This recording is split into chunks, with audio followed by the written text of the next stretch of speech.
마음을 품으라. 곧 그리스도 예수의 마음이니.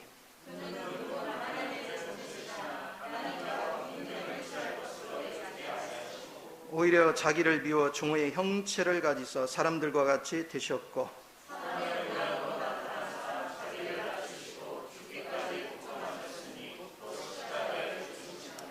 이러므로 하나님이 그를 지극히 높여 모든 이름 위에 뛰어난 이름을 주사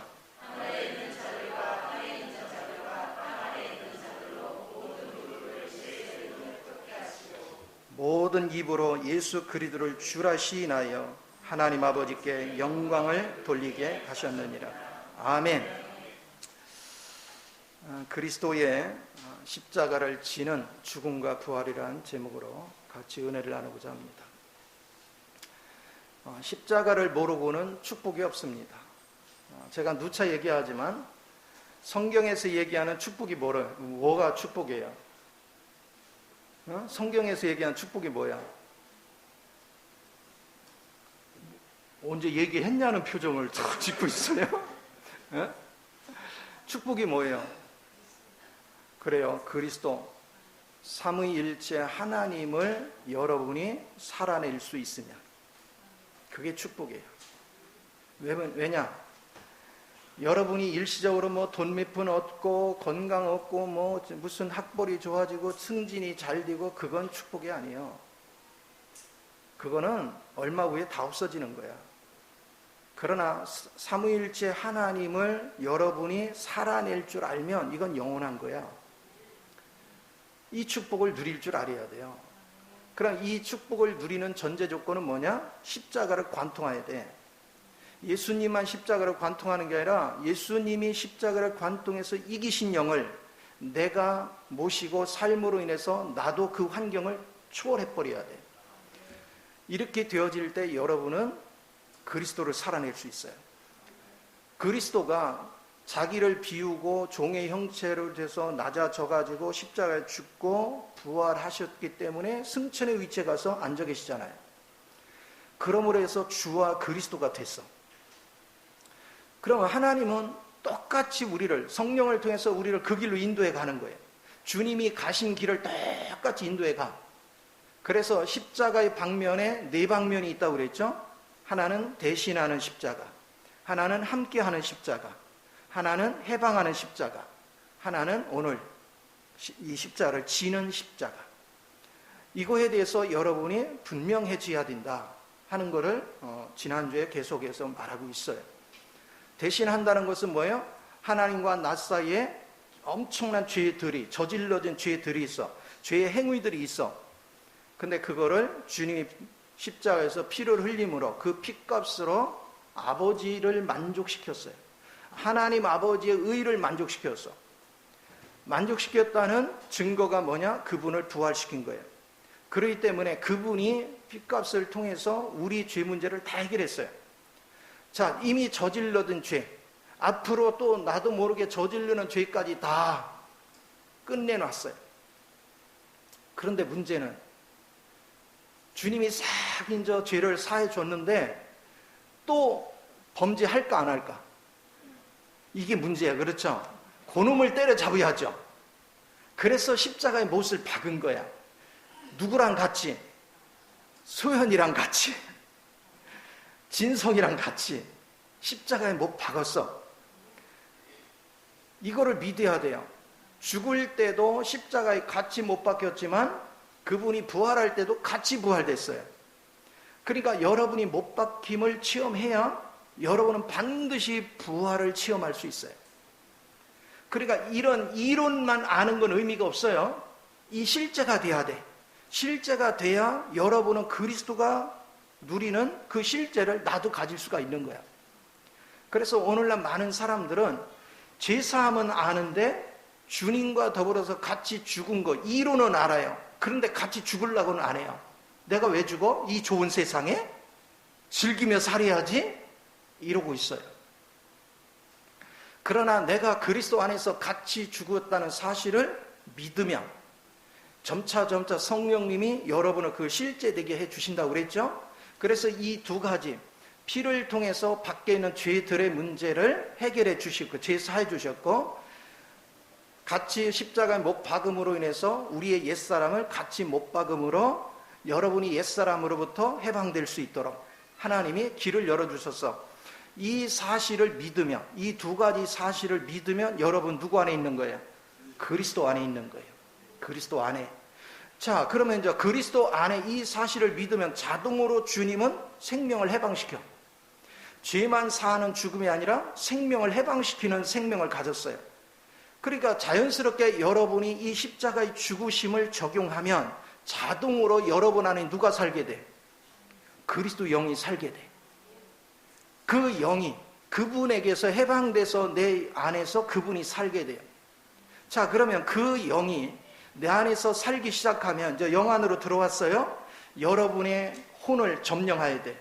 여러분의 육체를 점령해야 돼. 그래서 하나님은 연단을 시키는 거예요. 여러분을 갖가지 연단을 시켜서 여러분이 생각과 감정과 의지를 통해서 뭔가를 막 하려고 하는 것보다 태클을 걸어. 계속해서. 그래서 하나님 앞에 굴복하게 만들어. 계속. 이제부터는 네가 주인이 아니야. 내가 주인이야. 주님이 그러시는 거예요. 이제 주님이 모든 걸 주관하기 시작하는 거예요. 하나에서 열까지 전부 다. 그런데 여러분이 어떤 사람들이에요? 얼마나 여러분들이 아주 온순해가지고 말을 잘 듣죠? 바로 항복하죠? 그랬으면 얼마나 좋겠어요. 그렇지 않아요. 저도 나 전도하는데도 오래 걸렸거니와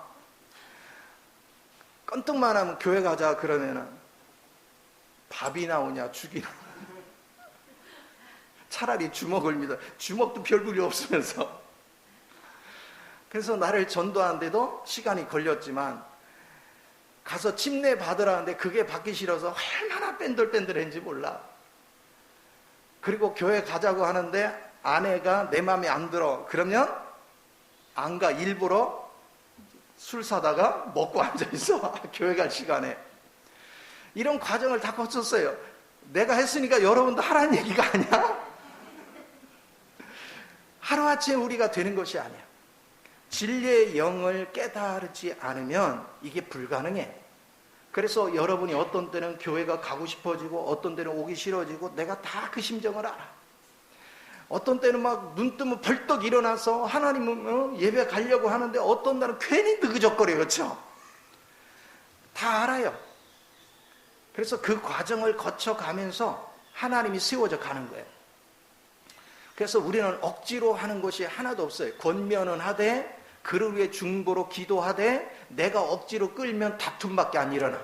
어떻게 해야 돼요? 그 문제를 가지고 하나님께 나가서 기도하는 훈련이 필요하죠. 아버지가 움직여야 돼. 하나님이 우리의 심령을 움직여야 돼. 이렇게 하면서 우리의 옛 자아가 자꾸 이제 옛사람이 소멸돼 가기 시작하면 객관적으로는 주님 안에서 완벽하게 해결이 됐지만 주관적인 것은 우리가 깨닫고 넘기는 것만큼 소멸돼 가요. 그러면 소멸되는 것만큼 자동으로 그리스도 영이 확장이 돼. 자, 여러분의 생각도 그리스도 영이 지배하고 감정도 지배하고 의지도 지배하면 자연스럽게 여러분은 영의 생각, 영의 감정, 영의 의지가 표현돼 나오겠죠. 영의 생각은 생명과 평안이죠. 여러분의 육신의 생각은 뭐였어요? 사망이야. 그러니까 지금까지도 신앙생활 하면서 우리가 왜 아이고 죽겠어 힘들어 왜 그래요? 그 사망을 붙잡고 살아서 그래요. 아직도 옛사람을 붙잡고 살았기 때문에 사망을 붙잡고 사는 거야. 그래서 이 과정을 한 단계 우리가 통과해 가는 거죠. 그래서 이거를 제가 겪어보니까 사실 말씀의 진리를 깨달은 데는 1998년도에 어느 정도 깨달았어요. 그런데 시간이 지날수록 목회를 하면서 이런 경험 저런 경험을 하면서 이제 체험을 하는 거예요. 내가 하나님 말씀을 깨달은 거예요. 그리고 그 깨달은 말씀이 더 깊이가 있어져. 체험할 때마다 이게 달라져요. 그래서 나는 한 5년 차쯤 됐을 때는 웬만큼 다 된 줄 알았어요. 근데 문제가 더 터져요. 내가 웬만큼 됐다 싶으면 문제가 더 터져. 근데 문제가 세게 오면 어떻게 할 방법이 없는 거예요. 그럼 엎드려 기도하는 거예요. 그러면 뭘 깨닫는지 아세요? 어떻게 할 방법이 없다는 얘기는 누가 사는 거야? 내가 사는 거지 주님이 사는 게 아니야. 주님이 살면 그분에게는 모든 답이 있어요. 그분은 불가능이 없어요. 여전히 우리는 옛사람을 살고 있구나 하는 걸 깨닫는 거예요. 그래서 나는 조금 내가 꽤 괜찮은 줄 알았는데 20년이 지나고 나서 보니까 내가 하나님을 이제야 만지더라. 20년이 돼서. 그럼 그 전까지는 뭐 쓸까요? 은사적으로 체험하고 그리고 내가 지식적으로 이해를 했지 그 주님의 실제를 사는 것은 20년의 세월이 흐르더라. 그러면 20년의 세월이 흘러서도 완벽하게 그분을 사느냐? 아직도 가야 될 길이 멀다. 아직도 가야 될 길이 멀어. 여러분이 주님 앞에서 우리가 겸손해야 될 이유가 바로 여기 있는 거예요. 그래서 여러분은 지금 더디다고 생각할 때 가장 빠른 거예요. 낙심할 이유 없어요. 나는 왜 이거밖에 안 되나? 저도 이 과정을 많이 겪었어요. 그러나 낙심할 거 없어요. 여러분이 이제 방향을 잡았어요. 진리가 뭔지를 알았어요. 생명이 뭔지를 알았어요. 이 방향으로 꾸준히 가면 돼요. 그러면 성령이 여러분을 이끌어 주실 줄 믿으시기 바랍니다. 그리고 주님의 은혜가 계속해서 임재하셔서 여러분으로 실제적인 걸 계속해서 체험하기 시작해요. 그러다 보면 이제 어느 시점이 되면 영이 강해져요. 나의 옛사람은 약해지고 영은 강해져요. 자, 영이 강해지면 이제 지금부터는 어떻게 하냐? 뭐가 진짜 축복이냐? 오늘 본문에 나오는 예수님의 모습에서 배우는 거예요. 이게 십자가를 지는 삶이에요. 예수의 마음을 갖는 게 십자가를 지는 거예요. 자, 우리 옛사람의 특색은 이런 것이 있어요. 내가 높아지고 싶어요. 내가 인정받고 싶어요. 내가 더 누리고 싶어요. 내가 더 즐기고 싶어요. 내가 다른 사람한테 자랑하고 싶어요. 이게 옛사람이에요. 그런데 예수님은 하나님과 똑같았어요. 동등하신 하나님이에요. 그런데 뭐 했어요? 그 자리를 비웠어요. 동등됨을 비웠어요. 신격을 비웠다는 얘기가 아니에요. 하나님의 형상과 하나님의 영광과 하나님의 지위를 내려놨어요. 그리고 아버지 앞에 굴복하는, 아버지 앞에서 순종하는 자로 바뀌었어요. 이걸 우리는 배워야 돼. 끊임없이. 그 주님은 그런 은혜 속에 살았어요. 자, 그러니까 주님은요, 자기가 얻을 수 있는 걸 포기해요. 자기가 누릴 수 있는 걸 포기해요. 그리고 자기가 하지 않아도 될 거를 해요.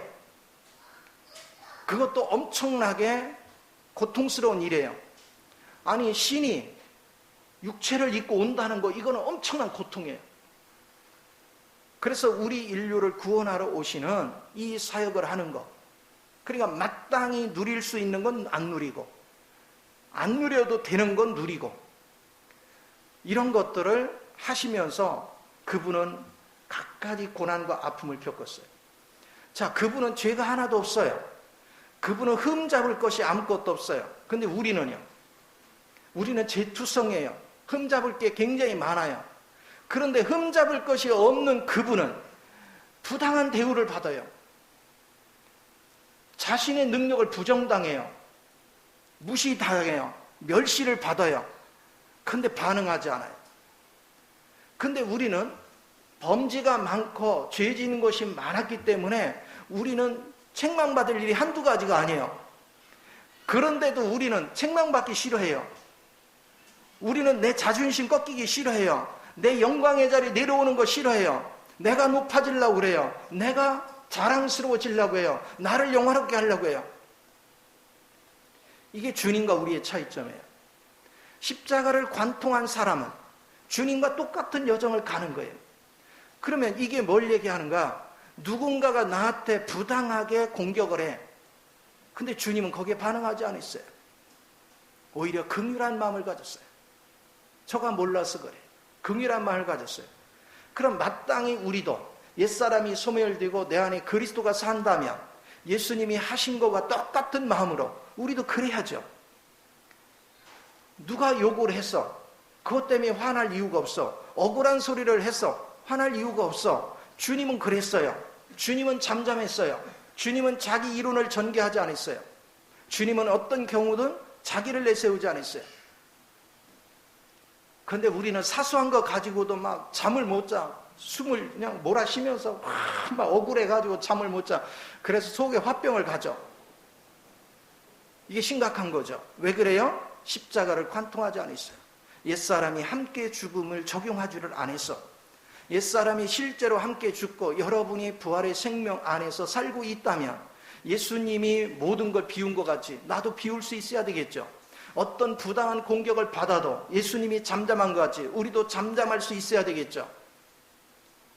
예수님은 일생 동안 단마음을 가지고 손해보는 일을 택했어요. 단마음을 가지고 욕먹는 길을 택했어요. 그러나 그분은 욕먹을 짓을 한 적이 없어요. 그분은 잘못한 게 아무것도 없어요. 사람들이 틀렸어요. 그런데 그 틀린 사람들이 공격에 반응하지 않았어요. 오직 일편단심 주님의 마음은 공격하고 욕하고 부패된 저 영혼을 향한 긍휼한 마음으로 가득 찼어요. 어떻게 하면 저 영혼들을 세울까? 저 영혼들을 어떻게 깨울까? 저 영혼들을 어떻게 살릴까? 오직 관심이 저 영혼을 살리는 데만 초점을 뒀어요. 주님의 마음속에는 한 번도 누구를 미워하거나 경멸하지 않았어요. 오늘 우리는 그거를 보는 거야. 끊임없이 그것을 생각하고 그거를 볼 수 있는 은혜가 필요합니다. 이게 예수를 믿는 것입니다. 여러분들이 내가 지금 영적으로 자랐는지 안 자랐는지 이론 백날 얘기해봤자 소용없어요. 누군가가 옆에서 막 욕을 하고 깐족깐족 할 때 반응을 보면 알아요. 내가 그리스도로 사는가 옛사람으로 사는가 다 반응 보면 알아요. 아내가 뭐라고 했더니 막 불끈거려. 그러면 옛사람이 사는 거예요. 남편이 뭐라고 했더니 막 불끈불끈거려. 그거 다 옛사람이 사는 거예요. 근데 말로는 나는 그리스도가 산다고 막 이러고 설치고들 다녀. 그러나 우리는 실제를 알고 보면 여전히 나는 옛사람을 사는구나. 하나님은 옛사람을 축복하는 법이 없어요. 하나님 반드시 새 사람 안에 이미 축복이 다 들어있어요. 그 새 사람 안에 그리스도, 그 그리스도 안에 만유를 측량할 수 있는 모든 만유를 포함하는 그 축복이 가득 차 있어요. 그러니까 우리가 왜 하나님의 축복을 못 누려요? 옛사람을 십자가에 놓으라고 했는데 놓지를 않는 거예요. 여러분은 문제가 오면 문제를 극복하는 데 초점이 아니라 항복하는 법을 배워야 돼요. 그리고 누구한테 맡겨요? 주님께 맡기는 법을 배워야 돼요. 주님을 믿고 맡기세요. 이제 내가 해보니까 다 실패입니다. 내가 해보니까 불가능합니다. 주님이 나의 생명이시오니 주님이 인도하소서. 주님이 나로 순종할 수 있는 힘을 공급하시고 나로 할 수 있는 능력을 공급하소서. 주님이 주인이시오니 주님이 나의 생명이시오니 주님께서 주관하소서. 주님 앞에 모든 걸 여러분이 맡기면 맡길수록 하나님께서 내게 할 수 있는 지혜와 능력과 권세를 자꾸 주입하기 시작해요. 그래서 주님과 내가 완전히 연합돼서 주님이 생각이 곧 나를 통해서 순종으로 열매를 맺는 이런 과정을 겪게 만들어요. 이것이 다른 사람의 문제인데 나는 문제가 그리스도 안에 있지만 저 사람 문제를 내가 짊어지는 거예요. 저 사람을 탓하는 게 아니에요. 여러분의 가정을 변화시키는 것은 그 사람이 틀렸다가 아니라 여러분이 짐을 안 지기 때문에 안 변하는 거예요. 상대의 짐을 내가 질 줄을 모르기 때문에 안 변하는 거예요. 예수님은 우리의 모든 짐을 다 짊어지셨어요. 그 멸시를 받고 그 핍박을 받고 그 모욕을 당하면서 반응하지 않았어요. 그리고 오히려 우리를 어떻게 하든 깨우려고 하고 우리를 긍휼히 여기고 우리를 도와주고 우리를 세워주고 우리를 이끌어서 하나님을 살아낼 수 있도록 계속해서 인내로 그 일을 감당하셨어. 오늘 우리가 그 일을 할 줄 아는 것, 이것이 대단히 중요해요. 그래서 자신을 비우는 이 훈련을 주님은 훈련을 할 필요가 없죠. 그냥 그분은 비우면 되는데, 그러나 우리는 배워야 돼. 우리는 끊임없이 훈련을 통해서 이걸 배워야 돼요. 그런가 하면 주님은 이 땅에 오셔서도 머리 되지 않았어요. 종의 형체를 가졌어요. 그분은 죄가 하나도 없고 그분은 모르는 게 없어. 근데 나는 죄투성이고 아는 게 별로 없어. 근데 자신보다 나를 더 낮게 여기고 남을 나보다 낮게 여기고 존귀하게 여기고 로마서 12장 10절에 뭐라고 했어요? 존귀하게 여기고 상대를 존귀하게 여겨. 상대를 존경할 줄 알아. 근데 우리는 너무나도 쉽게 상대를 평가를 잘해. 자, 옆 사람한테 물어봐요. 하나님이 언제 당신을 시험관으로 임명했습니까? 옆 사람 시험관으로 언제 임명했어요? 언제 판단하라고 임명했어요? 근데 우리는 너무나도 쉽게 사람들을 판단해요. 어느 날 보니까 자기가 시험관이 돼가지고 막 이제 이러쿵저러쿵 막 그래요. 이게 굉장히 중요해요. 제가 부부들이 상담을 하러 오면 막 남편 때문에 못 살겠다, 뭐 아내 때문에 못 살겠다 그러죠. 그 말 믿으면은 큰일 나. 왜냐하면 아내는 아내 편에서 얘기하고 남편은 남편 편에서 얘기해요. 같이 얘기를 같이 들어봐야 돼. 그럼 답을 알 수 있어. 근데 결론은 둘 다 잘못된 거야. 왜? 옛사람으로 살기 때문에 문제가 생긴 거야. 그리스도로 살지 않았기 때문에 문제가 왔어. 그럼 답이 간단하잖아요. 누구 편을 들어주면 서운해하는데 둘 다 잘못됐어. 언제 성경에 그리스도로 살으라고 했지? 당신 옛사람으로 살으라고 했어. 옛사람의 기준으로 평가를 하니까 되는 것이 없어. 언제 하나님이 당신을 재판관으로 임명했어? 그럼 할 말이 없죠.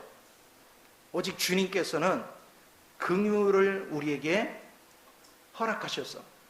긍휼은 하나님의 심판도 뭐한다? 이기는 거예요. 하나님은 긍휼한 마음을 우리에게 주셔서 서로를 긍휼히 여기고 서로를 섬겨줄 수 있는 이런 마음으로 이끌어 주셨어요. 자, 그렇게 놓고 보면 깨닫지 못하는 사람, 부족한 사람, 우리는 나보다 못났다고 생각하지 말고 여러분은 항상 그가 나보다 낫다. 아직은 몰라서 그렇지 그가 나보다 훨씬 낫다.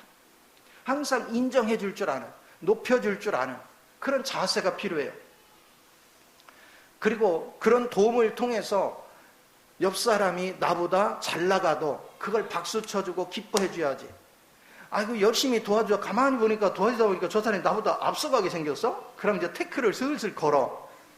이거 심각한 문제야. 이게 옛사람의 특색이야. 잘 돼야 돼요. 저는 간절히 바라는 게 뭐냐면 우리 박 목사가 나보다 훨씬 뛰어나야 되고 훨씬 큰 사역을 감당하기를 간절히 바라는 거예요. 다른 거 나는 요구하는 거 아무것도 없어요. 내 이름은 하나도 나타나지 않아도 돼요. 빛나지 않아도 돼요. 누구만 알면 돼요. 주님만 알면 돼. 오늘날 많은 사람들이 실패하는 이유가 뭐냐? 주변 사람이 내가 의로운 걸 알아주기를 바래. 그러나 그리스도를 사는 사람은 주변 사람이 나를 알아주기를 기대하지 않아.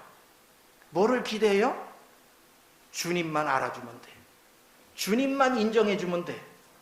주님만 주목하면 돼요. 그래서 내적으로 주님과 교제하며 살기 때문에 밖에 외모를 보고 외적인 거로 판단하는 사람들은 내 중심을 알 리가 없죠. 내가 어떤 사람인지 알 리가 없죠. 주님과 나의 사이가 떳떳하면 주변 사람이 어떻게 보든 상관이 없어요. 아무렇지도 않아요. 대부분의 사람들이 왜 상처받고 왜 낙심하고 왜 좌절해요? 나를 어떻게 평가하는 것 때문에 소갈이를 해요. 주변 사람이 뭐라고 하는 것 때문에 잠 못 이뤄요. 그 얼마나 어리석어. 아니 그 사람 때문에 왜 내가 잠을 못 자야 돼? 왜 그 사람 때문에 내 마음이 속이 상해야 돼? 하나님은 나를 인정하는데, 하나님은 나를 긍휼히 여기고, 하나님은 나를 높이시고, 하나님은 나를 인정해 주시는데 왜 내가 그 사람 때문에 소갈이를 해야 돼요? 그러니까 이것을 우리는 끊임없이 배워야 돼요. 그래서 여러분들은 주변 사람이 나를 알아주고 안 알아준 건 중요한 것이 아니다. 가장 중요한 것은 여러분이 주님과의 관계가 온전하면 여러분 양심이 떳떳하잖아요. 하나님 앞에 내가 온전하면 떳떳하잖아요. 옆 사람이 안 알아줘도 난 떳떳하잖아요. 그런 마음을 우리가 가지고 사는 거예요. 그렇게 될 때 여러분은 자유가 있고, 그렇게 될 때 자연스럽게 여러분은 그리스도를 사는 은혜 속에 있는 거죠. 그리스도 안에 하나님께서 모든 축복을 가득 채워놨어요. 그래서 내가 그리스도를 살기만 하면 그리스도의 지혜와 능력과 권세와 그분의 모든 풍요로움이 나를 통해서 표현돼 나가는 거예요. 다스리고 통치할 수 있는 권능이 그리스도를 통해서 나타나는 것입니다. 그러니까 이제 그리스도를 주목하기 때문에 이제는 우리는 뭐 하냐면 내가 옛사람 때 그렇게 사모하고 그렇게 가지려고 했던 걸 다 비워요. 왜? 그리스도만 있으면 되니까. 그리스도가 나를 주관하기만 하면 나는 부족함이 없으니까. 그래서 미련을 갖지 않아요. 뭐 내가 세상 지식에 미련을 갖거나 세상에 무슨 명예에 미련을 갖거나 세상에 가진 거에 미련을 갖지 않아요. 왜? 주님 안에 있으면 주님이 내 인생을 책임져요. 근데 그분은 어느 정도 책임지니까 낮의 해와 밤의 달이 너를 해치 못할 것이다. 내가 눈동자까지 너를 보고 있다. 내가 너를 지키고 있다. 내가 너를 인도하고 있다. 성경의 축복은 오직 그리스도 안에 가득 차 있어요.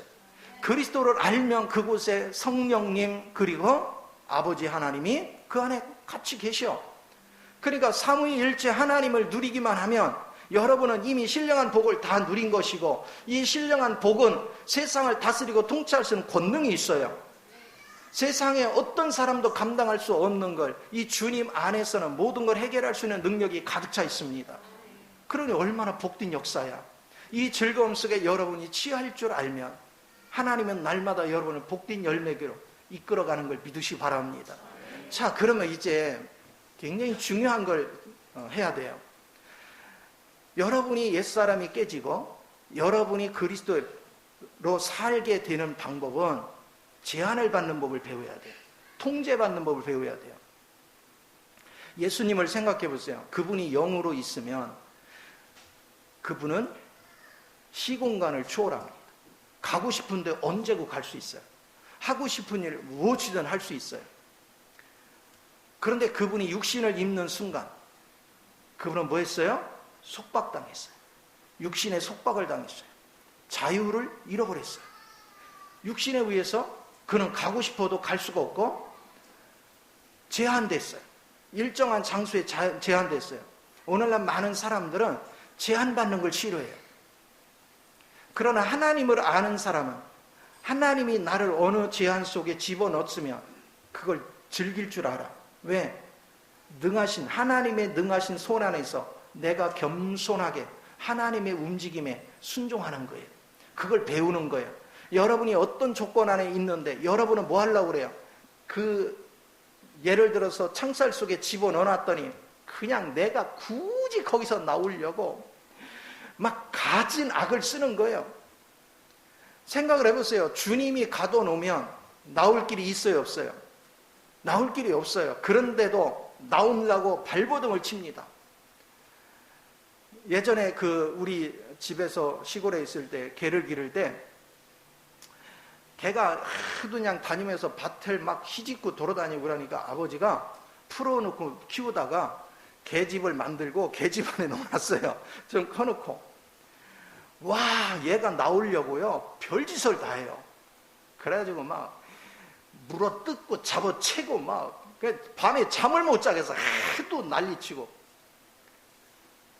그럼 우리는 막 불쌍해서 풀어주려고 하면 아버지가 절대 안 된대.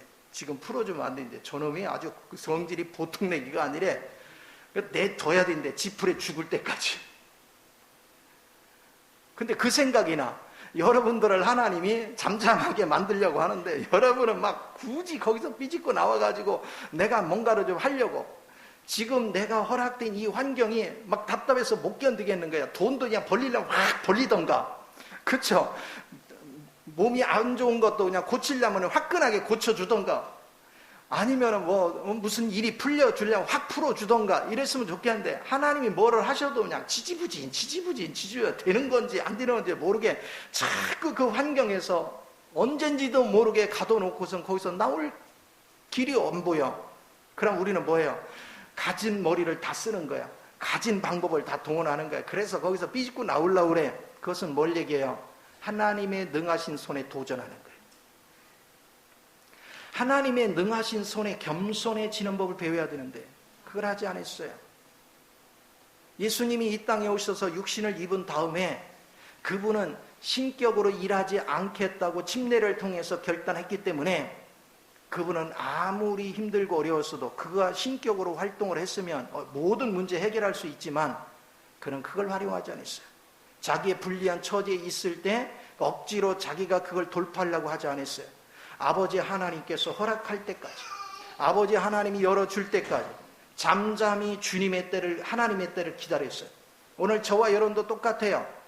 오늘 우리가 주님이 열어줄 때까지 그 환경 속에 집어넣을 때는 하나님 뜻이 있어요. 여러분 안에 처리되지 않은 이 옛사람 때문에 그리스도를 제대로 누릴 수가 없어. 그리스도 안에 측량할 수 없는 그리스도의 풍성이 가득 차 있는데, 만유를 포함하는 능력이 그 안에 가득 차 있는데 내 자식들이 그걸 누리지 못하고 여전히 옛사람에 매여서 살고 있어. 그러니까 하나님은 그걸 먼저 처리해야 되겠어.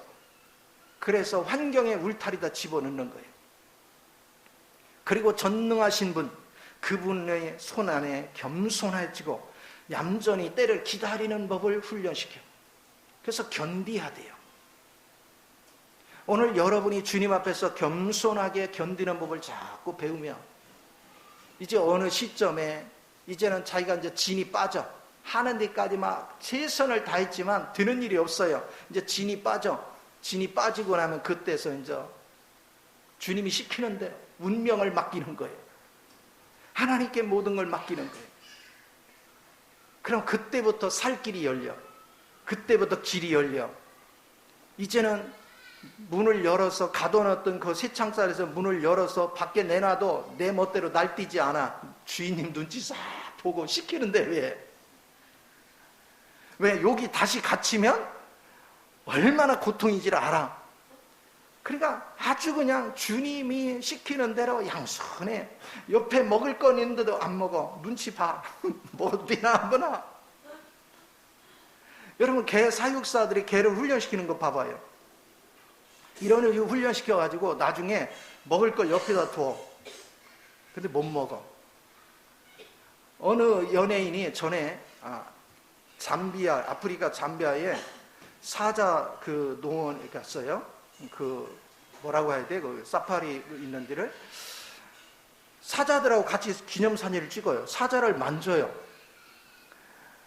얼마나 웃겨요? 그게 훈련이 된 거야. 그런데 사자는요, 뭐를 떨어뜨리면 그건 자기 먹잇감이라고 생각을 한대요.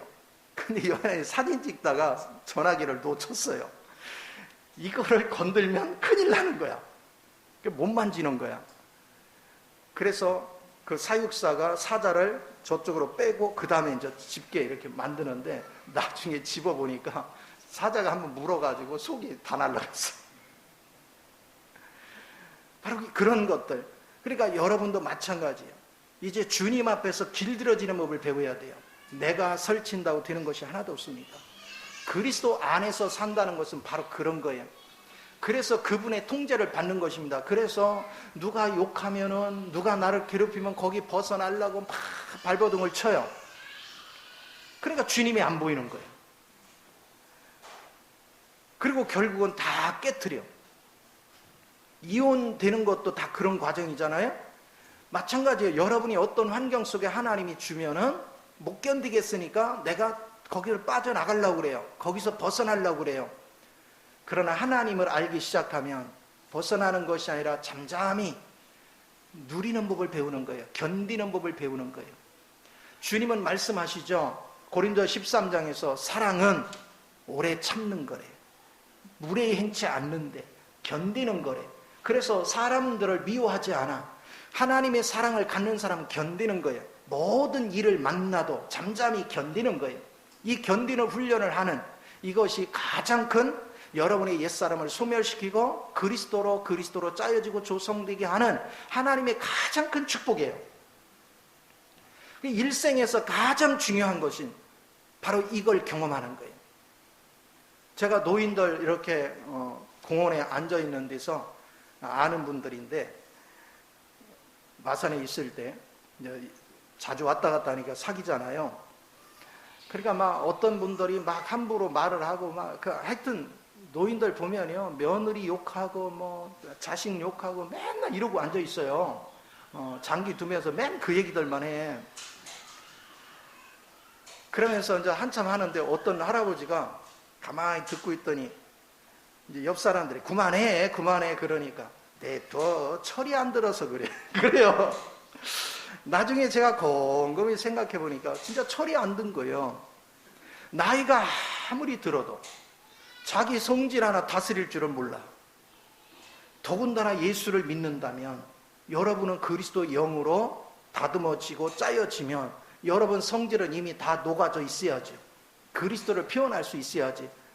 그러니까 철든다는 것은 단순해요. 내가 모든 걸 품을 수 있는 여력이 생기는 거예요. 그래서 십자가를 진다는 얘기는 이 사람이 어떻고 저떻고를 따지지 않아. 이런 사람도 품고 저런 사람도 품고 이 사람의 문제도 내가 짊어지고 저 사람의 문제도 짊어지고, 그런데 그거를 누가 옛사람이 할 수 있겠어요? 불가능한 거예요. 그러니까 내가 그리스도로 조성된 것만큼 되는 거예요. 그리스도로 짜여진 것만큼 이게 가능해지는 거예요. 그러니까 사람을 볼 때 저 사람이 영적으로 자랐다 안 자랐다는 말에 있는 게 아니에요. 그러니까 바울이 고린도 교인들한테 그랬잖아요. 나는 너희에게 나가서 말을 시험코자 하는 것이 아니라 너희의 능력을 시험코자 한다. 너희 능력이 어떠함을 나는 그걸 체크해 보겠다. 별것도 아닌 거 가지고 흥분하고 막 누구를 탓하고 원망하고 불평하고 그렇게 아수라장을 만들면 그거는 그리스도 영이 아니다. 그리스도 영은 오래 견디는 것이다. 그거를 다 보듬고 기다리는 것이다. 그리고 오히려 그 짐을 대신 지고 나는 긍휼히 여기고 그 문제를 가지고 하나님께 나가서 하나님께 맡기는 것이다. 내가 감당하는 것이 아니라 이제 주님이 하시라고. 그럴 때 주의 영이 내 속에서 활성화가 될 때 비로소 우리는 그 일을 감당할 수 있는 지혜를 얻습니다. 그 지혜를, 능력을 얻게 돼요.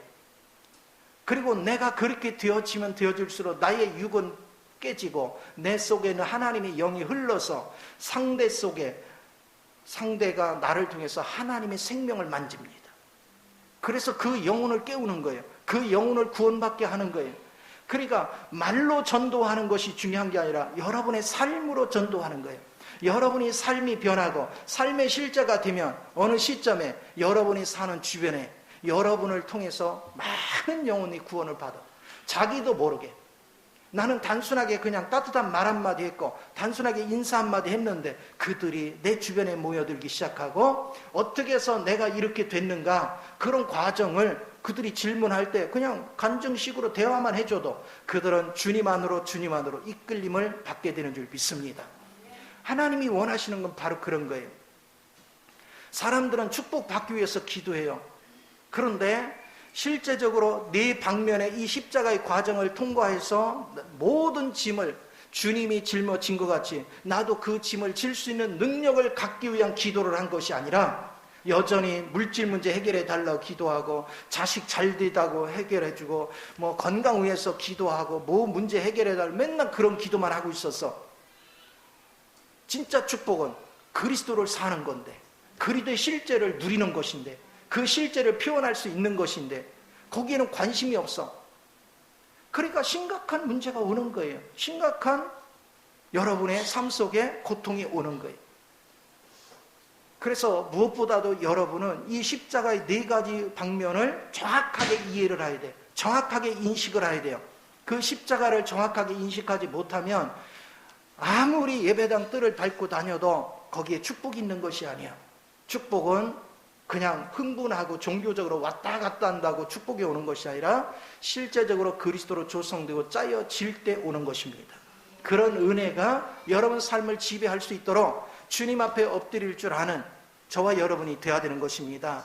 이렇게 전진해 가고 이렇게 자라가기 위해서 답은 딱 한 가지입니다. 말씀과 기도입니다. 영의 말씀을 계속 먹여야 돼요. 생명의 말씀을 계속 먹여야 돼요. 지식의 말씀을 먹어야 백날 가도 안 변해요. 생명의 말씀을 먹여야 돼요. 그리고 그 생명의 실제가 되기 위해서 하나님께 기도 생활을 꾸준히 해야 돼요. 그렇게 될 때 우리는 이 실제를 맛볼 수 있어요. 그리고 모든 것은 믿음을 적용할 줄 알아야 돼. 믿음이 뭐라겠어요? 내가 지금까지 하던 일을 다 내려놓는 거. 이게 항복이라고 그랬죠. 내가 모든 일을 내려놓는 거예요. 그리고 주님 손에 얹어놓고 주님 믿습니다. 주님이 해결할 걸 믿습니다. 하고 주님께 맡겨. 그게 믿음이에요. 이제는 모든 것들을 주님이 진행할 겁니다. 주님이 이끄실 겁니다. 주님은 실패가 없습니다. 주님은 불가능이 없습니다. 지금 여러분의 환경이 안 변하는 건 안 맡겼어 그래요. 누가 하려고? 자기가 하려고. 전부 다 자기가 머리 쓰고 자기가 궁리하고 자기가 살 궁리를 찾아가. 그러니까 하나님이 일을 할 수가 없어. 우리 안에 두 생명이 살 수가 없어요. 옛 생명이 꺼져야 새 생명이 사는 거야. 그 두 생명이 어떻게 살아요? 옛 생명이 설치니까 새 생명이 활동할 수가 없는 거예요. 오늘 이 원칙을 여러분이 분명하게 알아야 여러분 삶이 풍요로워집니다. 이렇게 해서 주님께서 모든 것을 감쌌고 모든 걸 세워서 그거 하다 보니까 주님의 자신의 모든 것이 죽은 거야. 그게 십자가의 죽으시며, 여러분도 마찬가지예요. 여러분 옛사람이 완전하게 죽는 게 십자가의 죽으시며, 이렇게 되어질 때 주님은 여러분을 높이는 거예요. 오늘 주님이 그랬죠. 예수님을 높이셨다고. 자기를 비우고 종의 형체를 가지고 섬김의 삶을 살았더니 나중에 주님이 그를 높여서 주와 그리스도가 됐어. 우주 공간에 주라는 칭호를 받은 분은 예수님밖에 없어. 그가 만인의 주가 되셨어. 모두의 주인이 되셨어. 그러면 여러분도 주님과 똑같이 나를 비우고 그분을 온전히 살게 되면 하나님 보좌 우편에 그분이 앉으신 것 같이 우리도 똑같은 능력을 갖게 돼요. 똑같은 안식을 갖게 돼요. 하나님 보좌 우편에 앉는다는 건 세 가지 특징이 있다고 했죠. 하나는 모든 것이 완성됐다. 이제 모든 게 완성됐으니까 너는 안식해라. 이제 네가 통치자다. 네가 왜 주인이야? 네가 주야. 모든 통치자야. 하늘에 땅에 있는 것이나 땅 아래 것을 다 통치할 수 있는 권능이 우리 주님 손에 있어. 그런데 우리가 과정을 거쳐서 이 주님이 내 안에 살아. 그러면 나도 그 주님의 순종만 하면 그 주님의 통치에 동참을 하는 거예요. 주님의 모든 통치 안에 동참을 하니 여러분은 하늘의 것이나 땅의 것이나 땅 아래 것이 예수 그리스도 앞에 하나로 통일되듯이 오늘 우리의 말이 곧 하나님의 말씀이고 우리의 행함이 곧 하나님의 능력이 되는 것이죠. 그런 삶이 여러분 가정 속에 넘쳐나는 거예요. 여러분 가정에서 여러분이 말할 때는 남편도 아내도 말을 안 들어. 자식도 말을 안 들어. 그런데 내 안에 그리스도가 사시면서 그리스도가 말씀하면 다 굴복을 해. 그래서 가정을 바뀌는 거야. 제일 먼저 왜 굴복하게 되느냐? 귀신이 먼저 알아봐. 사탄이 먼저 알아봐. 그리스도가 주인으로 돼 있는 사람을 사탄이 먼저 알아봐. 사람은 잘 몰라보는데 사탄이 알아봐. 그래서 가족 속에 역사하던 사탄이 나를 보고 기겁을 하고 놀래서 나가버려. 그 사탄이 나가니까 멀쩡해지는 거예요, 사람이. 이게 변하는 거예요. 여러분의 가정의 놀라운 변화는 백날 여러분이 자신은 하나도 십자가의 과정을 거쳐 실제가 안 되면서 맨날 누구 바꿔달라, 무슨 복을 달라, 맨날 이게 푸닥거리야, 푸닥거리. 우리는 실제가 되죠. 예수를 믿어도 실제로 믿자. 그래서 하나님은 이 네 가지 방면의 과정의 십자가를 제대로 이해하고 그거를 여러분이 실행에 옮길 때 하나님이 예비한 복을 주시는 겁니다. 그래서 주님이 그랬죠. 고린도 2장 9절에 하나님이 사랑하는 자들을 위해서 예비한 모든 것들은 마음으로도 깨달을 수 없고 눈으로도 볼 수 없고 귀로도 들을 수가 없는데 성령님은 아신대. 그렇죠? 성령님은. 그래서 성령님 앞에 나가서 물어봤더니 성령님이 이렇게 얘기해요. 야, 육신으로는 아무리 해도 못 깨달아. 영으로만 깨달을 수 있어. 그 얘기는 무슨 얘기야? 그 얘기는 육신은 뭐 해야 돼? 없어져야 돼. 그리고 영이 네가 깨어나야 돼. 그러면 성령님은 우리를 어디로 이끌고 가? 여러분을 십자가의 과정으로 이끌고 가고 결국은 부활의 생명으로 여러분을 조성되고 짜여지도록 이끌어 가겠죠. 이게 코스예요. 이게 실제적인 코스야. 이렇게 되어져야 여러분 가정 생활이 이렇게 해서 세워진 가정은 영원한 거예요. 영원한 거. 이 축복은 영원히 뺏길 수가 없는 거예요. 세상 축복은 일시적이지만 하늘의 축복, 삼위일체 하나님의 축복은 영원한 거예요. 자자손손 이게 흘러내려가는 거예요. 그러니까 조상 때로부터 갖가지 저주가 우리 집안에 내력이 흘러가도 그 중에 누구 한 사람이 그리스도 영으로 완전히 잡히면 그 영향으로 점차 가정의 저주가 다 빠져나가. 우리는 진짜 복을 누리잔 말이에요. 제가 하나님을 알아가면서 성경을 읽고 기도 생활하고 말씀을 보면서 그동안 내가 하나님을 알기 전에 신앙생활을 했던 게 얼마나 잘못 배웠는지를 알았어요. 실제 내가 하나하나 주님 안에서 체험하고 느끼고 경험을 해보니까 이 실제가 되지 않으면 다 아무것도 아니구나. 그거는 그냥 겨와 같은 거예요. 바람 불면 다 날아가. 그런데 그리스도 영으로 실제가 돼서 짜여지고 조성된 것은 이게 미랄 같은 거예요. 그래서 바람이 불으면 겨는 날아가지만 미랄은 땅에 떨어져요. 그게 내게 남는 거예요. 그래야 나는 다른 사람한테 그 미랄을 또 심을 수가 있어. 그래서 수 없는 영혼을 살리는 실제가 되는 것입니다. 그래서 여러분들은 예배당을 왔다 갔다 하는 종교인이 되지 말고 이 실제를 갖는 살아있는 교회가 돼야 돼요. 교회는 건물이 아니고 우리 한 사람 한 사람이 이렇게 그리스도로 조성되고 짜여진 연합체가 그리스도의 몸이요 교회입니다. 궁극적으로 이것이 발전을 해서 새 예루살렘 성을 이루는 거예요. 그럼 우리 한 사람 한 사람이 이렇게 깨어나서 세워지면 세워질수록 이게 하나님의 나라의 기둥이 되는 거예요. 계시록 3장 12절에 이 기둥은 거기에 하늘나라의 새로운 이름이 새겨지고 하나님의 이름이 새겨지고 새 예루살렘 성에 새로운 이름이 새겨져. 이 얘기는 무슨 얘기입니까? 완전하게 연합이 되는 거예요. 여러분과 하나님과 모든 새 예루살렘 성과 연합이 돼서 우리는 온전히 하나님의 통치 안에서 하나님의 영역 안에서 영원토록 승리하는 이런 과정의 코스를 겪게 되는 걸 믿으시 바랍니다. 하나님은 생생하게 살아계세요. 그래서 여러분들은 십자가 지는 거 싫어 뭐하라 그거는요 복받기를 싫어하는 사람이 하는 거예요. 어차피 가는 코스라면 내 힘으로는 갈 수 없지만 하나님의 은혜를 덧입어서 그 과정을 통과하자. 어차피 내 힘으로는 절대로 못 가요. 성령이 인도가 있어야 되고 성령이 나를 은혜 가운데서 이끌어 주셔야 되고 능력을 부어 주셔야 돼요. 그래서 에베소 1장 19, 20절에 그 예수 그리스도는 이렇게 할 수 있는 능력이 그 안에 있다는 거예요. 내가 주님을 의지하면 저와 여러분을 그런 능력 안에서 이끌어 줄 수 있는 힘이 다 있어요. 그러니까 믿는 것도 내 힘으로 아니야. 그분이 은혜를 줘야 믿어지고 그 길을 통과하는 것도 내 힘으로 가는 게 아니에요. 그분의 능력을 덧입어야 가는 거예요. 그래서 성령 안에서 여러분이 끊임없이 그 능력을 덧입을 때 여러분 삶이 항상 풍요로워진다. 그러니 보세요. 세상에 많은 사람들은 보여지는 돈을 쫓아가고 건강을 쫓아가고 뭐를 쫓아가요. 그런데 보이지 않는 하나님을 추구할 수 있는 사람, 그 사람이 복 있는 사람이죠. 보이지 않는 거. 그래서 우리가 고린도서 4장 18절에 우리는 보이는 것을 믿는 것이 아니고 보이지 않는 것을 믿는 것이다. 보이지 않는 것을 보고 따라가는 사람이 복 있는 사람이에요. 그래서 주님이 말씀하시기를 내가 세상에 다시 올 때 세상에서 믿음을 보겠느냐. 왜 그래요?